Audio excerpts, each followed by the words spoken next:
Well, we're returning to our top focus story from Bangalore. Protests against the rape of a 6-year-old girl in Bangalore has taken a political turn. The BJP, led by its senior leader Yedduyrappa, is carrying out a massive protest in the city. Meanwhile, parents from the school where the 6-year-old was raped met the city's newly appointed police commissioner.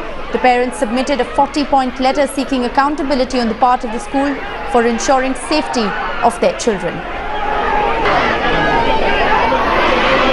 Well, those are live visuals we're getting to you on your screen. The BJP is protesting in Bangalore. Those protests led by Yedduyrappa. And remember, yesterday ABVP protesters had in fact taken to the streets outside the school premises, demanding the death sentence for the accused. Those protests, remember, had turned violent. The police had to resort to mild lathi charge. And today, senior BJP leader Yedduyrappa in the state is in fact leading the protest, claiming that the Congress-led government in Karnataka has completely failed to prevent crimes against women and children. So Bangalore, clearly, as you can see, has been hijacked with protests. This as the parents of the aggrieved students in fact meet with the Bangalore police commissioner, seeking reassurance on the fact that their children will in fact be safe, seeking reassurance that the children in fact can return to school and the parents really have nothing to worry about. So as that crucial meeting is in fact taking place at the school premises, protests have in fact hijacked the streets of Bangalore, with the BJP taking to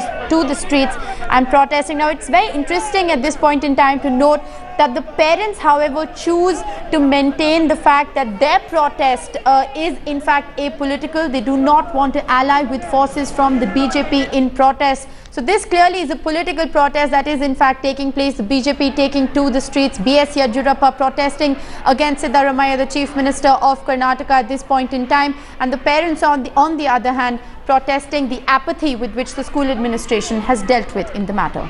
Got a way whereby those concerns, at least the basic concerns, can be addressed quickly by the management, and we will advise the management to resolve those issues, whether it is to do with security, whether it is to do with safety, or some of the measures that need to be taken.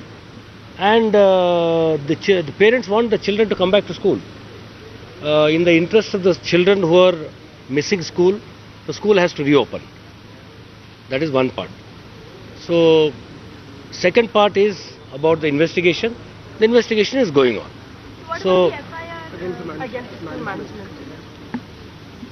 The investigating officer who is doing the investigation will give us advice on what points lacuna were found, on what points the loopholes were found, etc. Based on that, action will be taken. What are the demands of the parents? They have various demands in terms of essentially in terms of safety, in terms of the need for improving some of the access control, as to who are the people, what is the identity of the people who are coming in, etc. Some of the things that are not working, cameras not working, some of the infrastructural points, and we will try to help the management and the school parents of the children to resolve these issues. So was any of the school managers present inside, sir? Yes. In the meeting? Yes. So, and how about the progress about this particular case? We have the parents are very keen the school should reopen. So hopefully in about a week or so it should reopen. So how about the progress in this particular case? Have any more people been arrested? No. Anything else? No. We found we heard there was a teacher and some other person who was working as a maid as well here. We heard that they were involved now. No, I cannot reveal anything. There was a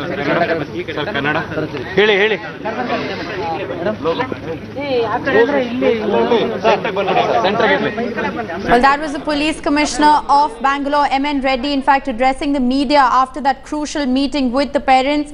The commissioner coming out and saying that on the basis of the meeting that has taken place with the parents, they will in fact advise the school. He says that opening the school is of primary importance at this point in time, not revealing much on the investigation, just saying that the investigation is underway, and as and when some more headway is made into the case, the police will in fact come out and brief the media. Now, the police commissioner also coming out and saying very clearly that a 40-point demand has in fact been submitted by the parents. Their primary concern, of course, being the safety and security of their children in school. They also demand that the identity of all teachers be known, thoroughly investigated, and obviously in terms of infrastructure, cameras should be fitted in. So parents there voicing their insecurities with the Bangalore police commissioner, who is in fact assuring the parents that everything will be done to in fact ensure the safety of their children at school.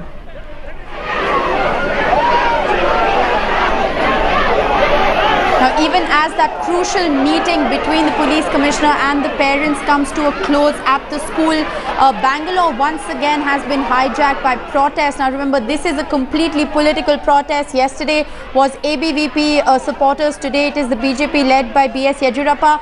Rohini Swami is joining me live from Bangalore for more on this. Rohini, even as that meeting in fact concludes and parents continue to say that their protest is completely apolitical, they only want their insecurities to be addressed. The BJP mounting the offensive on the state government. BS Yedduyrappa is out on the streets. Take us through the latest, Rohini. Well, you've seen two things here. One is Bangalore Police Commissioner meeting up with the parents, trying to assure them that they are trying to investigate and the investigation is in the right direction, and that they will, the priority right now is to open the schools. Future, the children are important, but they will provide safety and security, and the onus is also on the school management to provide the same. On the other hand, we're seeing the former Chief Minister of Karnataka and the BJP MP from Shimoga, Mr. B.S. Yedduyrappa, taking to the streets. Now, we've seen there are two things again. One is that the protests are taking political color, while the parents want to be apolitical. Absolutely. Only want the fact that their child, when he or she goes to school, is safe. Their 40-point letter is very clear. They're only saying that they want CCTV cameras in the bus, they want CCTV cameras working in the school. Absolutely. There is a session to take place so that the teachers know what is happening. Okay, we're going to try and re-establish that phone line with Rohini Swami, but clearly protests in Bangalore taking a political color. The BJP is making this out to be a BJP versus Congress situation. Remember, there is a Congress-led government in the state of Karnataka, and the BJP they're launching a massive offensive against the state government, saying that this is a complete failure of the state machinery to prevent and address crime against women and children. So that really is the latest that is coming in from Bangalore, that crucial meeting between parents and police commissioner coming to a close. Well, the police has claimed that the skating instructor who was arrested for the rape of the 6-year-old in school could be a repeat offender. Now, this has led to more protests among enraged parents. Now, also in the dock is another school, as it claimed that the skating instructor was fired from there for touching children inappropriately. Now, the school principal has absolutely no answers as to why the matter was not reported to the police. Here's a full report.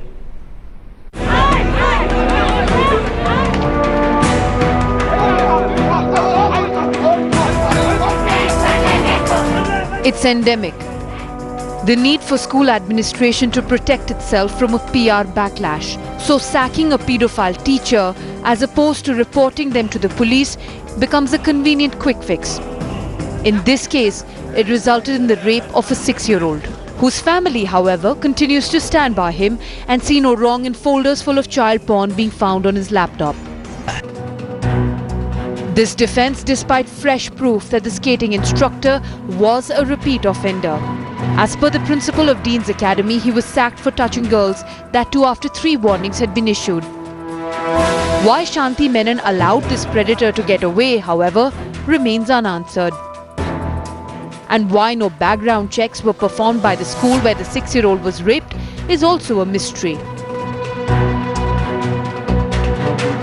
The law will do its work, and as far as I am concerned personally, if anybody found guilty, let the person be hanged. I am very clear on that. From our side, we have left no stone unturned. We understand that there is always space for improvement, and we are open for suggestions. Parents clapped when the principal said no mercy should be shown to the accused teacher, but that certainly does not absolve the school of its own negligence that has resulted in a little girl undergoing a trauma that she will in all probability never forget. Bureau Report, Headlines Today.